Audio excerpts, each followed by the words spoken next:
상상할 수 없는 일을 우리에게 이야기한다면 그래 피곤하면 그렇게 느낄 수도 있지 이렇게 말을 할 수도 있다라는 이야기입니다. 그래서 제자들은 여전히 함께 모여서 무서움에 떨고 있을 그때에 오늘 본문에 보면 예수님께서 그 제자들에게 다시 나타나셨습니다. 엠마오로 가던 두 제자가 예수님이 다시 살아나셨음을 이야기하고 있을 그때에 예수님께서 그들 가운데 나타나셨습니다. 그리고 말씀하십니다. 너희에게 평강이 있을지어다. 부활하신 우리 주님은 우리들에게 평강을 선포해 주십니다. 부활하신 주님은 그의 제자들에게 이 샬롬을 선포해 주십니다. 샬롬은 단순한 평안한 감정이 아닙니다. 샬롬은 어떠한 갈등의 부재가 사라진 것이 샬롬의 상황이 아닙니다. 샬롬은 어느 상황이냐면 가득한 상황입니다. 충만한 상황입니다. 태초에 하나님께서 천지를 창조하셨습니다. 첫째 날 하나님께서는 빛이 있으라라고 말씀하셨습니다. 그 빛이 세상을 충만하게 채웠습니다. 바로 그 상태입니다. 하나님이 말씀하고 있는 성경이 말씀하고 있는 이 샬롬은 그런 충만하고 가득한 상태입니다. 무엇이 충만하고 무엇이 가득하냐면 바로 하나님의 은총으로 충만한 세상입니다. 샬롬은 바로 그것입니다. 예수님께서 제자들에게 말씀하신 평안이 있을지어다라고 말씀하신 것은 너희 속에 하나님의 빛으로 가득할지어다라는 이야기입니다. 너희 속에 하나님의 은총으로 가득하라라는 이야기입니다. 하나님의 은혜로 가득할 때에 하나님과 사람은 연합할 수가 있습니다. 하나님의 은혜가 가득할 때에 사람과 사람은 연합할 수가 있습니다. 하나님의 은총이 가득할 때 사람과 자연은 상생할 수가 있습니다. 예수님께서 제자들에게 말씀하신 이 평강은 바로 그런 평강입니다. 화해하고 화합된 상태. 하나님의 은혜가 온 세상에 흐르는 그 상태. 그 마음이 우리 가운데 있기를, 제자들에게 있기를 말씀해 주고 있습니다. 그렇다면 그 상황이, 그 상태가 어떻게 형성될 것인가? 우리끼리 아무리 평화를 외쳐본들 여러분 만족할 수가 없습니다. 우리끼리 아무리 화해를 이야기한들 여전히 부족한 것이 우리의 상황입니다. 샬롬은 예수님의 부활을 통해서 우리에게 임할 때, 즉 예수 그리스도의 부활의 신앙을 가지고 있는 그 상태 속에서 우리가 경험할 수 있는 것이 바로 샬롬입니다. 하나님의 충만하신 은혜입니다. 예수님께서 제자들에게 샬롬을 선포하셨습니다. 생각해 보십시다. 2000년 전 제자들이 어떤 상태에 있었습니까? 그들은 예수님의 부활에 대하여 의심했습니다. 성경 여러 곳에는 예수님의 부활을 이야기하고 있습니다. 여인들이 예수님을 만납니다. 그 여인들이 제자들에게 이야기합니다. 그 제자가 그 이야기를 듣고 이 여인이 헛것을 보았구나 라고 생각하는 사람도 있었고, 이 여자가 거짓말을 했구나라고 확인하고 싶었던 마음도 있었고요. 그래서 베드로는 그 빈 무덤으로 뛰어갔습니다. 그곳에서 예수님의 시신은 발견하지 못했습니다. 즉 예수님의 시신이 사라졌다라는 이야기입니다. 그리고 엠마오로 가던 그 제자를 예수님께서 만나 주셨습니다. 그리고 그 제자들이 다시 와서 우리가 가다가 예수님을 만났다라고 이야기합니다. 그럼에도 불구하고 제자들은 여전히 예수님의 부활에 대하여 의심하고 있었습니다. 그런 의심하고 있는 그 상황 속에 주님은 오셨습니다. 그리고 제자들은 그 예수님께서 부활하신 그 사건에 대하여 주변 사람들의 어떤 시선 때문에 무서워했습니다. 그래서 그들은 문을 다 걸어 잠궜습니다. 혹시나 사람들이, 로마 정부가, 랍비들이 예수님의 시신이 사라진 것을 트집 잡아서 자기들을 해코지 할까 봐 무서워서 그들은 문을 걸어 잠궈 두었습니다. 제자들의 상황이 그렇습니다. 어떤 사람은 의심했고 어떤 사람은 무서워했고 어떤 사람은 도망치려고 했던 그러한 상황입니다. 즉 샬롬이 깨진 상황이었습니다. 그때 주님께서 오셔서 그 샬롬을 선물해 주셨습니다. 부족하고 연약하고 아주 상황이 좋지 않은 그 상황 속에 예수님께서 오셔서 그들에게 샬롬을 선물로 주셨습니다. 이것은 2000년 전의 사건입니다. 지금 우리는 2000년 전의 사건을 이야기하는 시간이 아닙니다. 그럼 지금은 어떻습니까? 우리는 어떻습니까? 우리에게도 샬롬이 필요합니다. 우리에게 샬롬이 필요한 그 상태가 2000년 전 제자들이 겪었던 상태와 동일합니다. 우리 역시 살면서 의심합니다. 의심을 한다라는 이야기는 믿음을 잃어버렸다라는 이야기입니다. 여러분, 우리는 믿음을 잃어버렸습니다. 나는 이 믿음 잃어버리지 않았어 라고 자신 있게 말하고 싶지만 여전히 우리는 믿음을 잃어버렸습니다. 하나님의 응답을 기다리지 못합니다. 하나님의 응답이 더디 오니까 우리는 우리의 마음을 바꾸어 버립니다. 때로는 하나님께서 우리에게 응답을 주셨지만 그 응답에 만족해하지 않습니다. 하나님, 그 응답 말고 내가 원하는 응답을 주십시오라고 이야기할 때가 있습니다. 왜 그렇습니까? 하나님에 대한 믿음을 잃어버렸기 때문에 그렇습니다. 우리는 하나님의 응답을 기다리지 못하고 하나님의 응답에 만족하지 못합니다. 그러다 보니 우리의 신앙의 대상을 바꿔버립니다. 응답을 기다려도 응답을 받지 못하는 상황, 응답을 주어도 그 응답에 만족하지 못하니까 하나님, 그 하나님 말고 다른 하나님을 나에게 해주십시오. 우리는 그래서 그 다른 하나님을 찾습니다. 세상의 재물을 다른 하나님으로 삼습니다. 세상의 권력을, 세상의 가치관을 다른 하나님으로 찾고 그 하나님에게 응답을 찾으려고 합니다. 내가 여전히 바라봐야 할 그 대상을 바라보지 않고 우리의 대상을 바꾸어 버립니다. 세상의 질서라는 곳으로, 세상의 가치관으로, 세상의 흐름으로 우리의 바라볼 대상을 바꾸어 버립니다. 왜 그렇습니까? 믿음을 잃어버렸기 때문입니다. 하나님의 응답에 대하여 의심하기 때문입니다. 우리는 역시 두려움에 빠져 있습니다. 살면서 불안과 염려와 두려움 때문에 우리는 때로는 방황할 때가 있습니다. 살면서 여러 가지 문제를 우리가 경험하게 됩니다. 그 문제를 볼 때에 우리는 그 문제를 더 인식하고 그 문제가 주는 그 두려움 속에 빠져버릴 때가 많다라는 이야기입니다. 무리를 걸은 사람이 있습니다. 베드로입니다. 예수님께서 다가오자 베드로는 용기 100배에서 이 물을 걷겠다라고 이야기합니다. 예수님께서 베드로에게 말씀하시기를 그래? 걸어와봐. 여러분, 얼마나 신나는 일입니까? 무리를 걷는다는 것. 베드로는 예수님께서 건너라라고 걸어오라고 하신 말씀을 듣고 호기 있게 그 배에서 벗어나서 무리를 걷습니다. 성경에 보면 그 무리를 걷다가 베드로가 물을 보고 두려움에 빠집니다. 그 빠지는 순간 베드로는 물속으로 잠기게 되어 버렸습니다. 두려움입니다. 우리의 모습이 그렇습니다.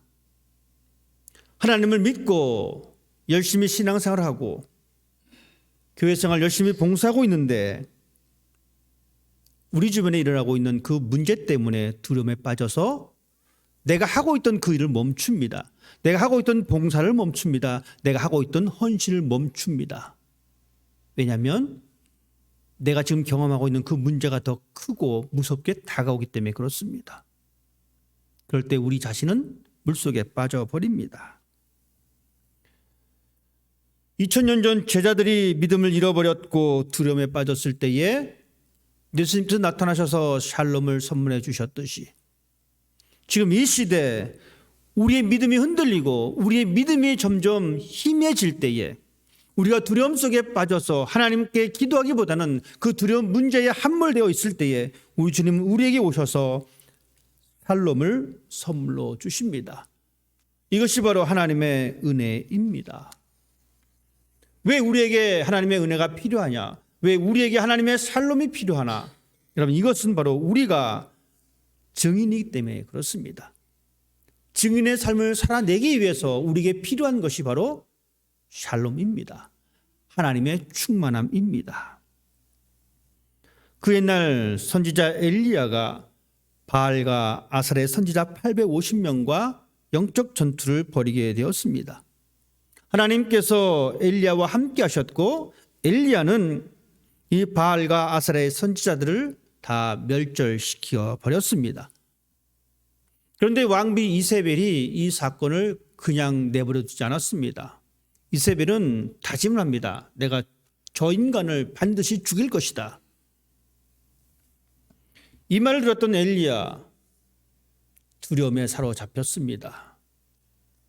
하나님의 능력으로 함께 했지만 실제 권력인 이 이세벨이 자신의 목숨에 위협을 가하니까 두려운 마음이 들 수밖에 없었습니다. 그는 그래서 그 자리를 벗어납니다. 쉽게 말하면 그는 도망쳐 버렸습니다. 즉 믿음을 잃어버렸고 두려움에 빠져서 도망쳤습니다. 얼마나 두려웠으면 하나님 저 그냥 죽는 게 나을 것 같습니다. 얼마나 무서웠으면 하나님 저렇게 힘들게 죽느니 저 그냥 데려가 주십시오. 편안히 데려가 주십시오. 그 정도로 그는 믿음을 잃어버렸고 두려움에 있었습니다. 그때 하나님께서 그 사람에게 찾아오셨습니다. 기억하십시다. 믿음을 잃고 두려움에 빠져 있어도 우리 주님은 찾아오십니다. 찾아오셔서 그를 위로해 주셨습니다. 하나님께서는 바람이나 불이나 지진을 통해서 찾아오지 않으셨습니다. 하나님은 오히려 세미한 음성으로 그에게 다가오셨고 그를 회복시켜 주셨습니다. 우리가 신앙생활을 하다 보면 이런 생각을 할 때가 있습니다. 강하고 자극적인 체험을 원할 때가 있습니다. 그것이 먼저였다면 하나님은 엘리야를 만났을 때에 바람 가운데 만나 주셔야 했었습니다. 지진 가운데 엘리야를 만나 주시고 불 가운데 엘리야를 만나 주신 것이 맞습니다. 하지만 하나님은 세미한 음성 가운데 만나 주셨습니다. 즉 강하고 자극적인 체험이 우선이라는 생각을 내려놓으셔야 합니다. 하나님은 우리에게 마치 이슬과 같이 다가오십니다. 그 은혜가 더 큰 은혜입니다. 하나님은 의심하고 두려움에 빠져있는 그들에게 평강으로 다가오셨고 평강을 선물로 주셨습니다. 그리고 우리 주님은 말씀하셨습니다. 나를 만져보아라. 사람들은 예수님을 귀신으로 생각했습니다. 영으로 생각했습니다. 그래서 사람들은 그렇게 무서워할 때에 예수께서 말씀하십니다. 38절 말씀은 이렇게 기록하고 있습니다. 예수께서 이르시되 어찌하여 두려워하며 어찌하여 마음에 의심이 일어났느냐. 내 손과 발을 보고 나인 줄 알라. 또 나를 만져보라. 영은 살과 뼈가 없으되 너희 보는 바와 같이 나는 있느니라. 예수님께서 오셔서 그들의 의심을 물리칠 것을 말씀하셨습니다. 그리고 확신하지 못하니까 나를 만져보라고 또한 먹을 것을 달라라고 하시면서 그 자리에서 먹으셨습니다. 사실 지금도 그렇지만 이해할 수 없는 사건이기도 합니다. 죽었다 살아난다는 것, 그것이 온전한 육체가 되어서 다시 우리 앞에 나타난다는 것 쉬운 일이 아닙니다. 그러니 예수님은 나를 만져봐라, 자 먹을 것을 좀 줘봐라 라고 하시면서 우리의 의심을 제거해 주셨습니다. 요즘 특별히 더 그렇습니다. 우리가 살아가는 이 세대는 과학에 함몰된 세상입니다. 이성이 우선인 세상입니다. 그러니 부활을 이해하기 힘듭니다. 어느 누가 이 부활을 이해하겠습니까? 부활은 신비로운 사건입니다. 참 다행인 것은 이 신비는 사람의 영역이 아닌 하나님의 영역입니다. 그래서 이 하나님께서는 시간과 공간을 초월하십니다. 제자들이 문을 걸어 잠그고 있은 그곳에 주님 들어오셨습니다. 공간을 초월했습니다. 그리고 자, 나를 만져봐라. 촉감을 느낀다는 이야기입니다. 먹을 것을 먹을 수 있습니다. 신비롭습니다. 하나님의 영역입니다. 이 신비로운 것을 이해할 수 있는 것은 신앙밖에 없습니다. 신앙은 이해가 아닙니다. 신앙은 믿음입니다. 그런데 사람들은 이 신앙을 이해라고 생각합니다. 이해가 돼야지 내가 믿겠다라는 사람들이 참 많이 있습니다. 하지만 신앙은 이해가 우선이 아닌 믿음이 우선이어야 합니다. 놀라운 것은 믿으면 이해가 됩니다. 여러분이 예수님의 부활을 믿으니까 예수님의 부활을 이해하는 겁니다. 신앙은 이해가 우선이 아닌 믿음이 우선이어야 합니다.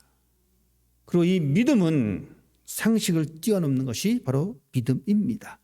그렇기 때문에 부활은 이해의 대상이 아니라 신앙의 고백입니다. 그 부활하신 주님께서 우리에게 찾아오셨습니다. 다른 종교는 신들을 찾아 헤매지만 기독교는 신께서 우리에게 찾아오십니다. 하나님은 우리에게 다가오시는 하나님이십니다. 하나님을 알지 못하는 아브라함에게 다가오셨습니다. 하나님은 애굽에서 고생하고 있던 이스라엘 백성에게 다가오셨습니다. 그래서 그들을 이집트에서 구원해 주셨습니다. 죄로 인해 허덕이는 인간들을 위해서 우리 예수님께서 다가오셨습니다. 그리고 십자가를 감당하셔서 우리에게 참 생명을 주셨습니다. 주님은 찾아오십니다. 실망감에 빠져있는 제자들에게 찾아오셨고 부활의 의미도 모르고 도망가고 있는 그 사람들에게 찾아오셨습니다. 실패의 연속인 우리의 삶에도 우리 주님은 찾아오십니다. 때로는 우리 마음에 믿음을 강하게 거부하고 있는 그 상황이다 할지라도 우리 주님은 찾아오십니다. 살면서 사람들이 어떻게 성공만 하고 살 수가 있겠습니까? 우리의 삶은 실패와 성공을 반복합니다. 그런데 안타깝게도 실패할 때가 더 많이 있는 것 같습니다. 그런 자리에 찾아오십니다. 사랑에 실패한 그 자리에 찾아오십니다. 그리고 그 사랑을 다시 연결시켜 하십니다. 사람과의 관계 속에서 실패한 그 자리에 찾아오십니다. 시련과 상처 때문에 고독과 외로움의 자리에 있는 그 자리에 변하지 않는 우리의 마음속에 있는 그 죄성 때문에 힘들어하고 있는 그 자리에 우리 주님은 찾아오십니다. 그리고 다시 한번 회복시켜 주십니다. 주님은 우리에게 찾아오시고 우리의 믿음을 다시 세워주십니다. 이사야 선지자는 이렇게 말씀해 주고 있습니다. 여인이 어찌 그 젖 먹는 자식을 잊겠으며 자기 태에서 난 아들을 긍휼히 여기지 않겠느냐. 그들은 혹시 잊을지라도 나는 너를 잊지 아니할 것이다. 우리가 어느 상태에 빠져 있든 우리 주님은 우리를 잊지 아니하시고 찾아오십니다. 그리고 우리의 마음속에 있는 의심을 거두어 가시고 우리에게 참 믿음을 주십니다. 이렇게 우리 주님께서 우리에게 오셔서 샬롬을 선포하시고 우리에게 믿음을 주신 이유는 우리로 하여금 부활의 증인의 삶으로 부르시기 때문입니다. 48절 말씀은 이렇게 기록하고 있습니다. 너희는 이 모든 일의 증인이다. 증인의 조건을 오늘 우리는 보았습니다. 증인의 조건은 평강을 경험해야 합니다. 증인의 조건은 믿음의 흔들림이 없어야 합니다. 증인의 조건은 성령을 받아야 합니다. 여러분, 증인이라고 하는 말은 이런 말입니다. 어떤 사실을 증명하는 사람입니다. 그렇기 때문에 이 증인은 그 사건을 실제로 경험해야 합니다. 그 사건을 실제로 목격해야 합니다. 그렇지 않고 누가 그러더라 하더라 통신을 가지고 말을 하면 여러분 어떻습니까? 정말 상대방이 세게 물어보면요, 한 발 뒤로 물러섭니다. 왜 그런지 아십니까? 못 봤거든요. 경험 못 했거든요. 그러니 자신이 못 믿으면, 자신이 경험하지 못하면 횡설수설하게 됩니다.